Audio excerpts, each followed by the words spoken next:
जय श्रीमन नारायण। आई रहो तबे के फिर से एक बार भजन भाव के सरोवर की ओर ले चला तनी। देखी केहू के कैल के कोनो चीज मिलेला, अगर रउआ केहू के मदद करब तो रउआ के मदद करे वाला विधाता नारायण बने। रउआ कोनो न कोनो रूप से केहू रउआ के मदद करी। अगर रउआ केहू के 51 रुपया न्योता देता नहीं तो रउआ के का लगे 51 रुपया न्योता मिली, यानी कैल के रउआ मिली। ऐसे मालिक बढ़िया काम करे के चाही, निमन सत्कर्म करे के चाही, कुकर्म कभी ना करे के चाही।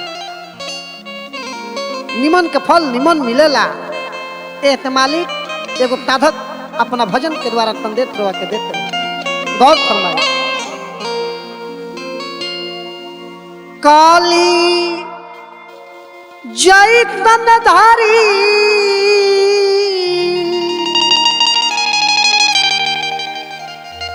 काली जय तनधारी फूल खिलेला फूल खिलेला ए भाई। केहू के कैली के तमिले लाए भाई, केहू के कैली के तमिले लाए भाई।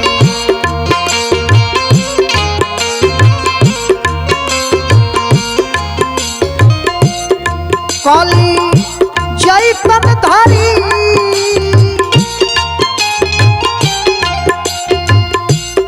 काली जय तनधारी फूल खिलेला फूल खिलेला ए भाई। केहू के कैली के तो मिलेला ए भाई, केहू के कैली के तो मिलेला ए भाई।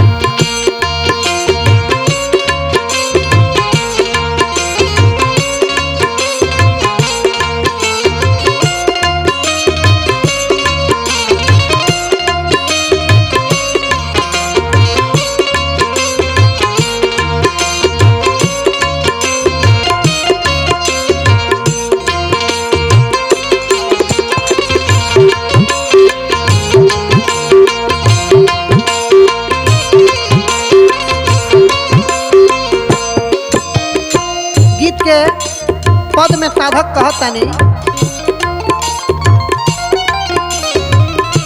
बोई बत काट तोहरा मिली न फूल हो, परल भरम में बाबू बाटे तोहर भूल हो।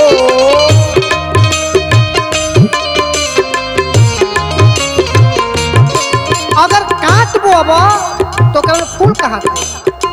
ए भरम में मत रह बाबू।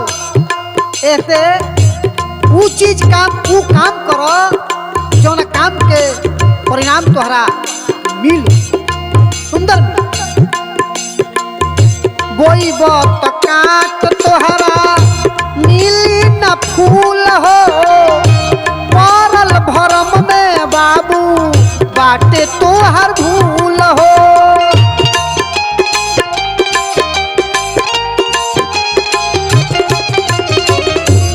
देवे दोपहर के जहर जे देवे दोपहर के जहर पी लेला जहर पी लेला ए भाई। केहू के कैली के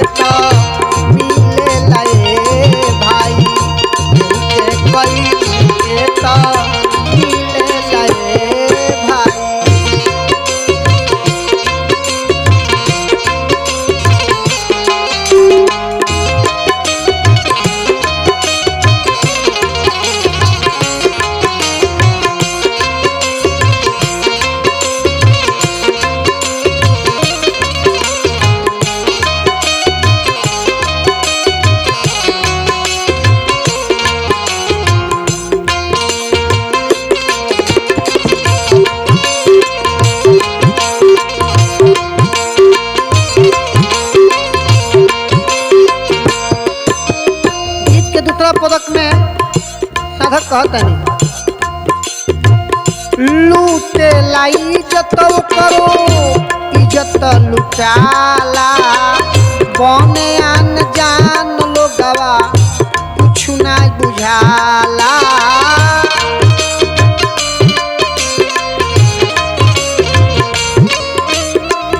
लूटे लाई जतो करो इज्जत लुटाला बने आन जान लोगवा कुछ ना बुझाला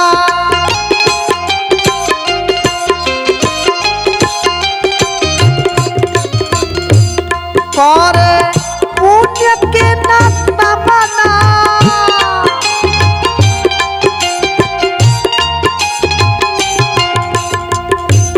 करे पुण्य के नाता मना पाप खिलेला ए भाई केहू के कैली के तो मिलेला ए भाई केहू के कैली के तो मिलेला ए भाई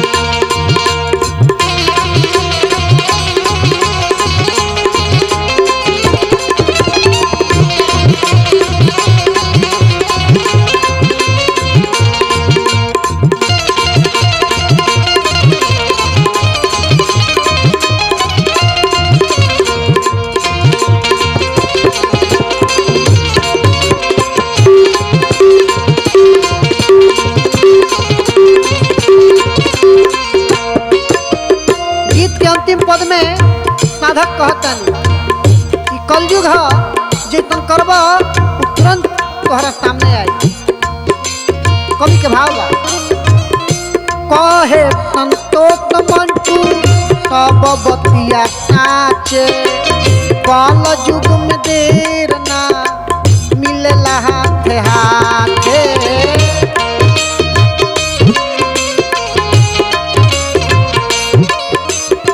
कलयुग में देर ना जैतन करब तुरंत तहरा वापस आई कहे संतोष मंटू तब बतिया नाचे कलयुग में देर ना मिलेला हाथे हाथे